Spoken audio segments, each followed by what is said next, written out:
2032ની 22મી ડિસેમ્બરે તમે શું કરવાના છો?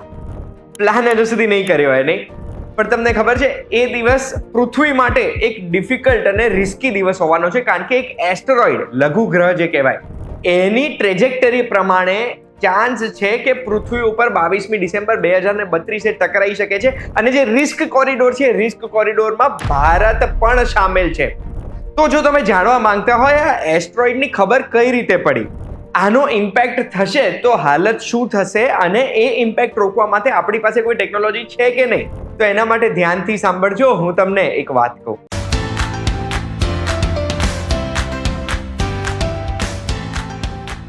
એક વાત કહું, આપનું સ્વાગત છે. મારું નામ છે ગુંજ ઠક્કર. 2024 YR4 નામનો એક એસ્ટ્રોઇડ છે જે 2024ની 27મી ડિસેમ્બરે એટલસ ટેલિસ્કોપમાં પકડાયો. આ એસ્ટેરોઇડ એટલે પકડાયો કારણ કે પૃથ્વીની બહુ નજીકથી ઉડી રહ્યો હતો 2024માં 25મી ડિસેમ્બરે, અને એની બ્રાઇટનેસ પરથી અનુમાન લગાડ્યું તો ખબર પડી કે આ 40 મીટરથી લઈને 90 મીટર એટલે 130 ફૂટથી 295 ફૂટ જેટલો પહોળો હોઈ શકે છે. હવે આ પૃથ્વીથી ધીમે ધીમે દૂર જશે, પણ 2028માં પાછો પૃથ્વીની નજીક આવવાનો છે, આપણા નેબરહુડમાં આવશે. એનાથી ખબર પડે છે કે આનું ઓર્બિટ જે સૂર્યની આજુબાજુ આ ગોળ ફરે છે, પરિક્રમા કરે છે, એ દર 4 વર્ષે પૂરું થાય છે અને પૃથ્વીની નજીક દર 4 વર્ષે આવે છે.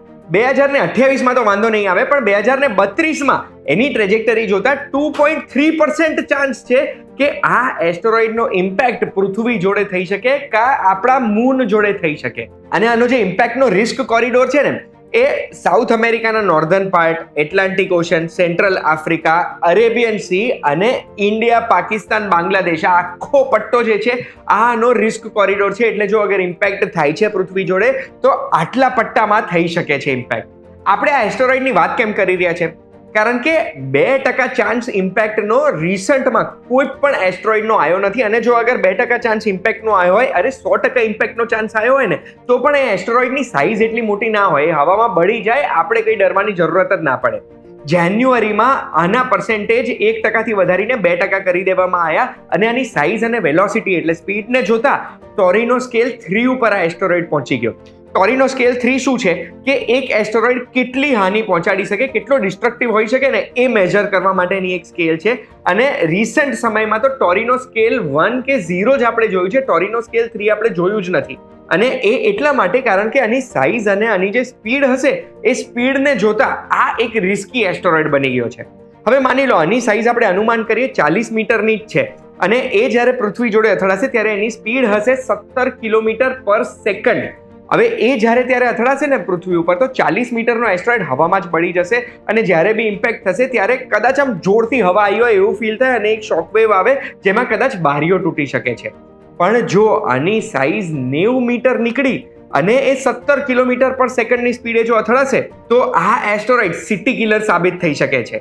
એનો મતલબ છે કે જે ઇમ્પેક્ટ થશે એનું ક્રેટર જ 3000 ફૂટ પહોળું હશે, અને દુનિયાના સૌથી મોટા બોમ્બ કરતાં પણ મોટો ઇમ્પેક્ટ થશે, જેના લીધે આખું શહેર ડિસ્ટ્રોય થઈ શકે છે અગર કોઈ શહેર ઉપર આ પડે છે તો. આનો શોકવેવ પણ 17 કિલોમીટર પ્રતિ સેકન્ડની સ્પીડથી ટ્રાવેલ કરશે, અને શોકવેવ પણ ખાસો નાશ પહોંચાડી શકે છે.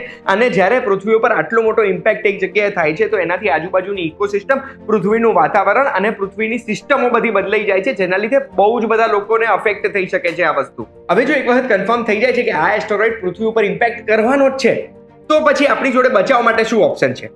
માની લો પહેલું ઓપ્શન આપણા મગજમાં વિચાર આવે કે આપણે કોઈ રોકેટ છોડી, મિસાઇલ છોડીને અને આપણા વાતાવરણમાં ઘૂસે એવું તરત જ બ્લાસ્ટ કરી દઈએ, પૃથ્વી સુધી પહોંચવા જ ના દઈએ. તો એમાં મારે તમને ધ્યાન દોરવું પડશે 1908ના ટંગસ્કાની ઇવેન્ટમાં, જે સાઇબેરિયાની ઉપર એક એસ્ટેરોઇડ આવ્યું હતું જે લગભગ 40 મીટર એટલે 130 ફૂટ જેટલું જ વાઇડ હતું.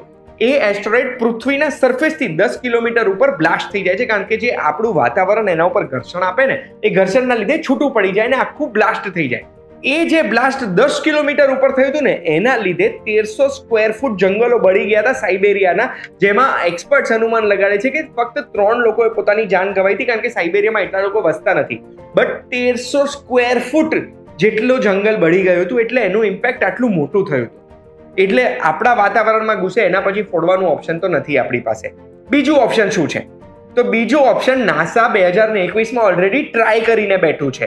નાસાનું ડબલ એસ્ટ્રોઇડ રીડિરેક્શન ટેસ્ટ એટલે નાસાનું ડાર્ટ મિશન આપણે ગૂગલ કરીશું ને તો ગૂગલમાં આપણને આવું એક એનિમેશન દેખાશે કે એક સેટેલાઇટ આવે છે, આપણી સ્ક્રીન જોડે અથડાય છે અને સ્ક્રીનને આડી કરી દે છે. બસ એ જ રીતે નાસાએ પોતાના ડાયટ મિશનમાં શું કર્યું હતું કે આવું એક એસ્ટ્રોઇડ હતું જે બહુ જ મોટું 1.5 કિલોમીટર પહોળું હતું અને એનું બીજું એક નાનું એસ્ટ્રોઇડ એની આજુબાજુ ફરતું હતું. બંને ઉપર સેટેલાઇટ ઇમ્પેક્ટથી એટલે હાઈ સ્પીડથી સેટેલાઇટ લેન્ડ કરાઈ હતી, જેના લીધે એ એસ્ટ્રોઇડની ઓર્બિટની સ્પીડ 32 મિનિટથી ઘટી ગઈ હતી. એટલે શું થયું હોય, એક એસ્ટ્રોઇડ સૂર્યની આજુબાજુ પરિક્રમા કરતો હોય, એ જે ઓર્બિટ કરે છે એમાં સામેની બાજુથી અગર જો ઇમ્પેક્ટ થાય તો એની સ્પીડ એટલી થોડી સ્લો થઈ જવાની છે અને એ સ્પીડ સ્લો થવાને કારણે એ જ્યારે અગર પૃથ્વી જોડે ઇમ્પેક્ટ કરવાનો હોય એ સમય બદલાઈ જશે અને પૃથ્વી નીકળી જાય અને પછી એ ત્યાંથી પાસ થાય. સમજી ગયા ને તમે આખું ગણિત? અને આ એક ઓપ્શન છે, પણ અત્યારે નાસાએ ડાયટ મિશનની કોઈ ચર્ચા કરી નથી કારણ કે હજુ 2% જ ચાન્સ છે કે આ એસ્ટ્રોઇડ પૃથ્વી જોડે ઇમ્પેક્ટ કરી શકે. આના સિવાય બચાવ માટેનો બીજો કોઈ રસ્તો નથી અને હવે 2028માં જ્યારે 2024 YR4 આપણી નજીક ફરી આવશે ત્યારે એનું પાક્કું ઓર્બિટ ખબર પડશે અને 2028માં ખબર પડશે કે આનું ઇમ્પેક્ટ પૃથ્વી જોડે થવાનું છે કે નહીં. આ વિડીયોથી અત્યારે જે ચર્ચા ચાલી રહી છે કે એસ્ટ્રોઇડ પૃથ્વી ઉપર ટકરાવવાનો છે એની માહિતી તમને મળી ગઈ હોય તો બસ આવી જ માહિતી માટે એક વાત કહું, જોતા રહેજો, આપણે ફરી મળીશું.